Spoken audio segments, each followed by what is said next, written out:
Hey guys, how's it going? Hope you're doing well. My name is Crown, and today I'm going to read you some very interesting stories that I hope that you're gonna love. And now, without further ado, let's go!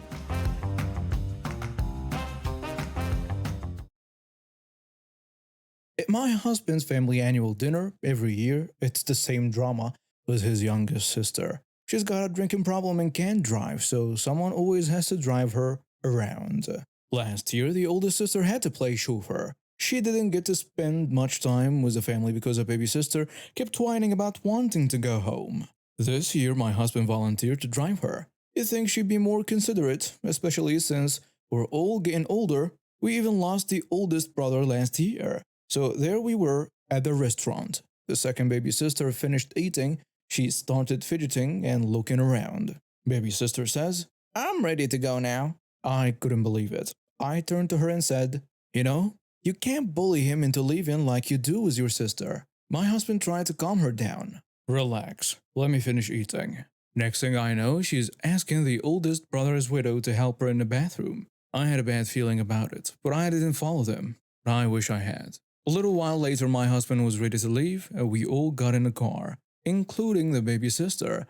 As we were driving, I got a call from the oldest sister. "Is the baby with you?" "Yeah, why?" "Someone from her church just showed up at the restaurant to pick her up." I was shocked. I turned to look at the baby sister in the back seat. "What's going on? Why is there someone from your church at the restaurant to pick you up?" "It's none of your business. If you called someone for a ride, why are you in our car?" "I want to go home, and I'm not talking to you."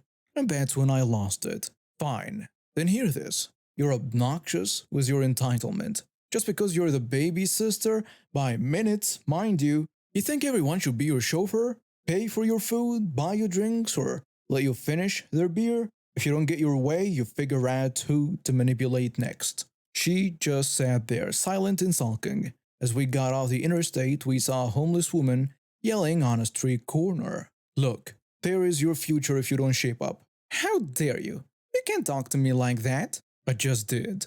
And you know what? We're done enabling you." My husband says, "She's right. This has gone on long enough." We pulled up to her house, but before she could get out, I turned to face her. "From now on, you arrange your own rides. No more last-minute calls, no more guilt tripping. If you want to be a part of this family, start acting like an adult." "You can't do this to me. I'm family." Husband tells her, "Being family doesn't mean we have to put up with your behavior. Get help, or don't bother coming to the next dinner." She stormed out of the car, slamming the door behind her. As we drove away, I felt a weight lift off my shoulders. The next day, I got a call from the oldest sister. "I heard what happened. Thank you for finally saying something." "Well, someone had to. I just hope it makes a difference." We all do. The rest of the family is on board. No more enabling. Over the next few months, we stuck to our guns. Baby sister tried calling for rides, but we all declined. It wasn't easy, and there were plenty of angry voicemails and text messages, but we knew it was for the best. 6 months later, we had another family dinner, and to everyone's surprise, baby sister showed up in a taxi. She says, I've been going to Alcoholics Anonymous. I'm 3 months sober." The room fell silent. Then one by one, family members stood up to hug her. Husband says, "We're proud of you. This is a big step." I tell her, "It's good to have you back. The real you." The dinner went smoothly with actual conversations and laughter. When it was time to leave, baby sister stood up. "I've called for my ride. Thank you all for not giving up on me," she says. As she walked out, I saw her get into a car with her Alcoholics Anonymous sponsor. It wasn't the perfect ending, but it was a start. And sometimes, that is all you need. I guess I should start from the beginning. I have a 12-year-old daughter named Chloe. Chloe was born with cerebral palsy, which affects her muscle control and movement. She is the light of my life, but everyday tasks can be challenging for her. Last week, Chloe had a growth spurt, and suddenly none of her clothes fit right. As a single mom working 2 jobs, I don't have much free time, but I managed to get a Saturday afternoon off to take her shopping.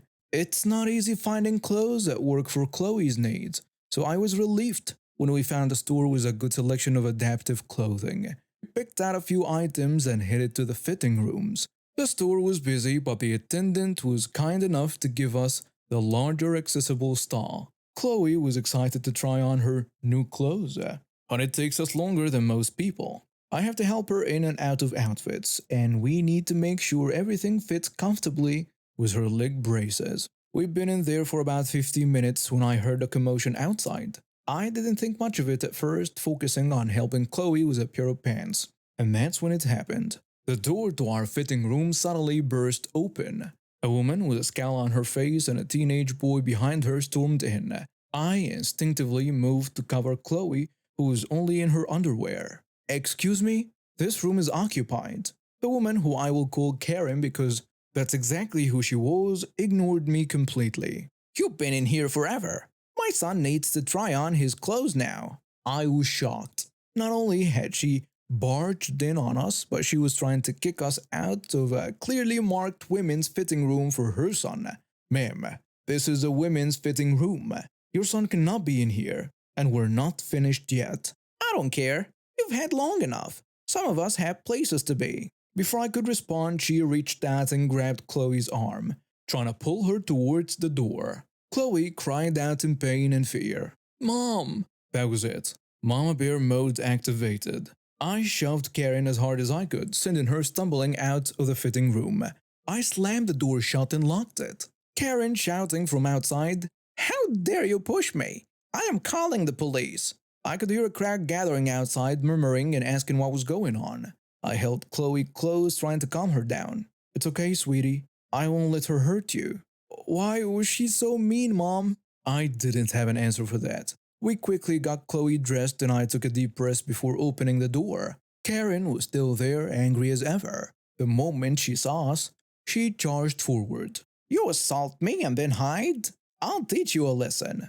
I braced myself for impact, but it never came. Just as Karen was about to reach us, I saw a leg stick out from the crowd, and Karen tripped and went flying, landing face first on the floor with a sickening crunch. The store erupted in chaos. People were shouting, Karen was wailing on the ground, blood pouring from her nose, and I looked up to see who had tripped her, catching a glimpse of a woman with short gray hair and kind eyes.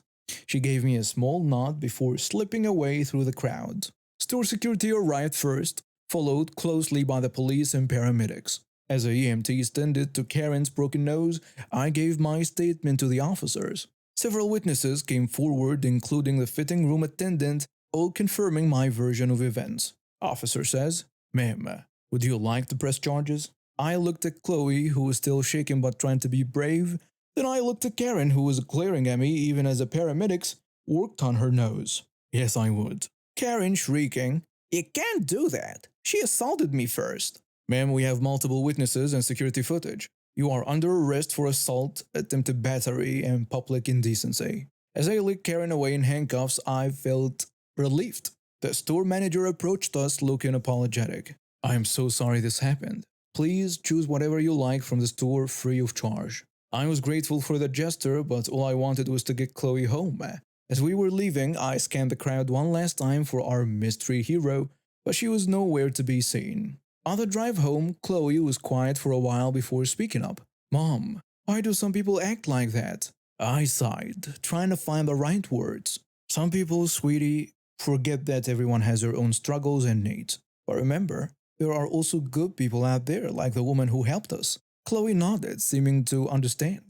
We spent the rest of the weekend at home recovering from the ordeal. On Monday, I received a call from the police station. They wanted to know if I'd be willing to testify in court against Karen. I agreed without hesitation. Karen tried to fight the charges, claiming she was a victim, but security footage clearly showed her barging into our fitting room and grabbing Chloe. Witnesses testified about her aggressive behavior and attempted attack. And then the day of the sentencing finally arrived.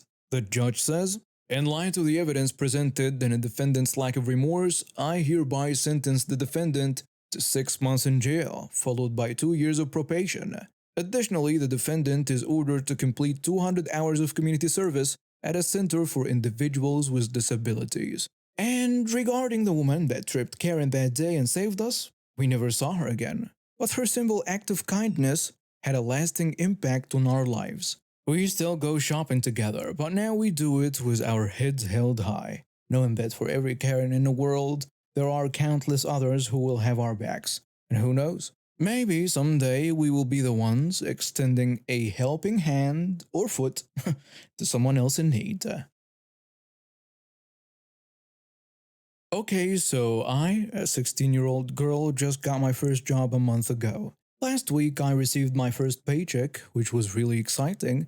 And one of the main reasons I got a job was to cover some of my non essential expenses: clothes, hobby supplies, room decor, some food.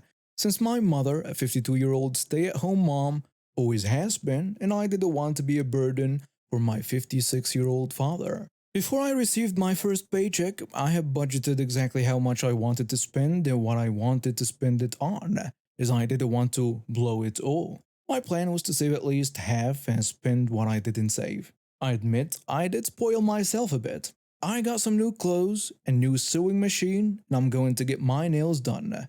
All of this was only around $180 out of 500. I also gave a portion to the church at my mother's request. I plan to put the rest in savings and not touch it. My mother is terrible with money. She can blow through $800 in one day. She's also always asking someone in our family for money, like my dad or my siblings, 22-year-old brother and 21-year-old sister. And usually they give it to her.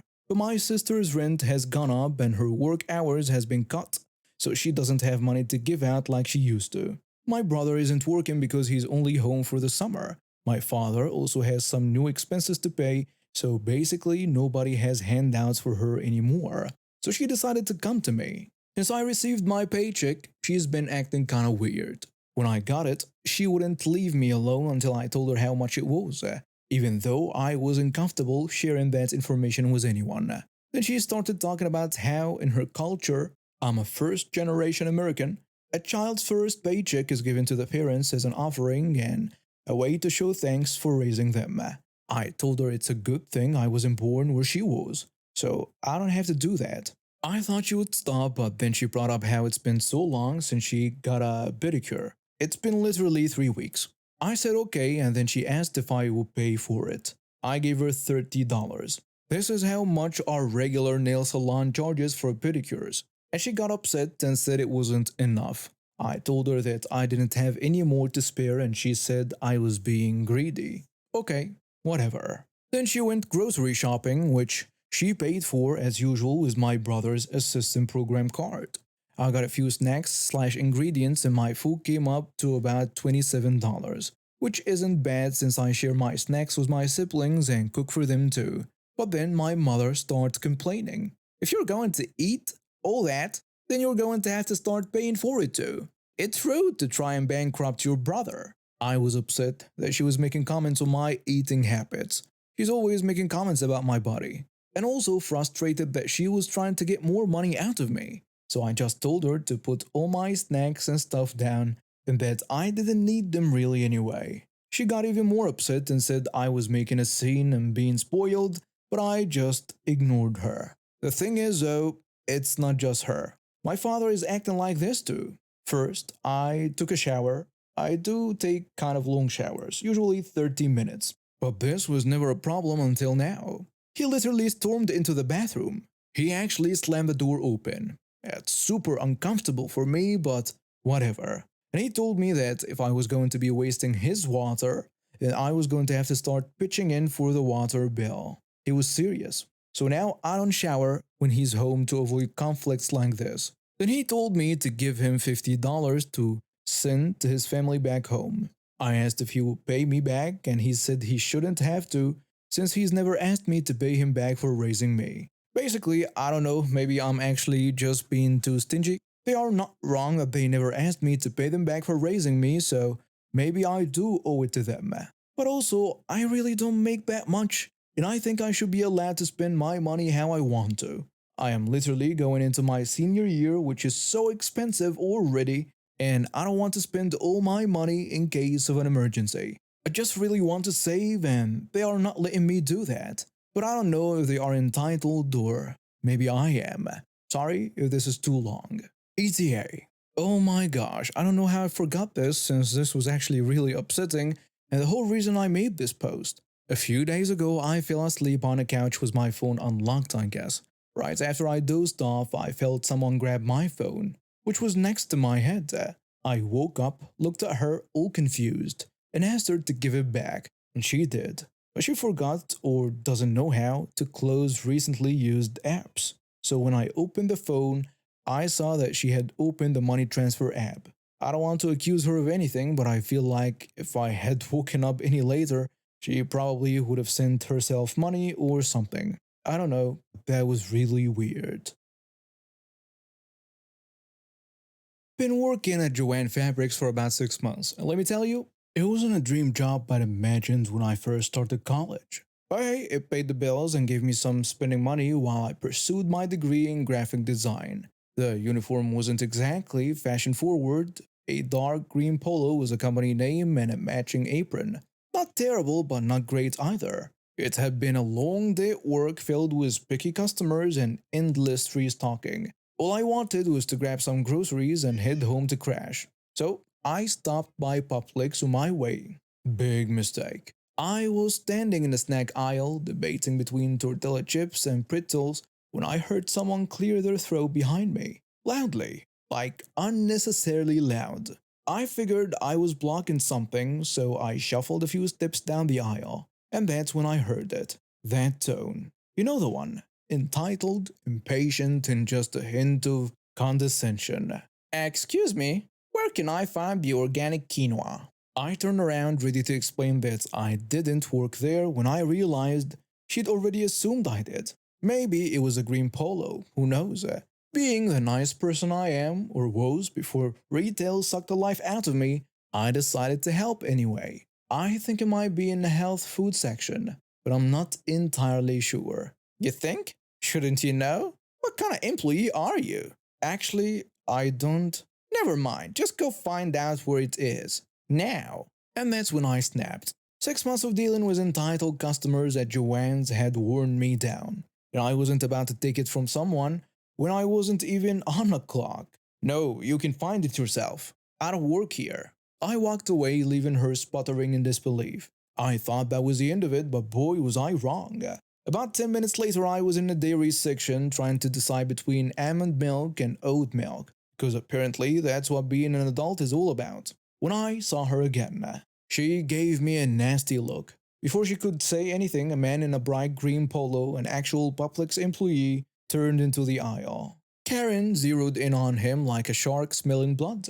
I tried to make myself invisible behind the milk cartons, but it was too late. Are you the manager? I need to speak to you immediately about one of your employees. The manager, looking tired but professional, nodded. How can I help you, ma'am? Person over there, pointing at me, has been incredibly rude and unhelpful. I asked them where to find something and they refused to help. Then I caught them on their phone instead of working. This is unacceptable customer service. The manager looked at me, then back at Karen, his brow furrowed in confusion.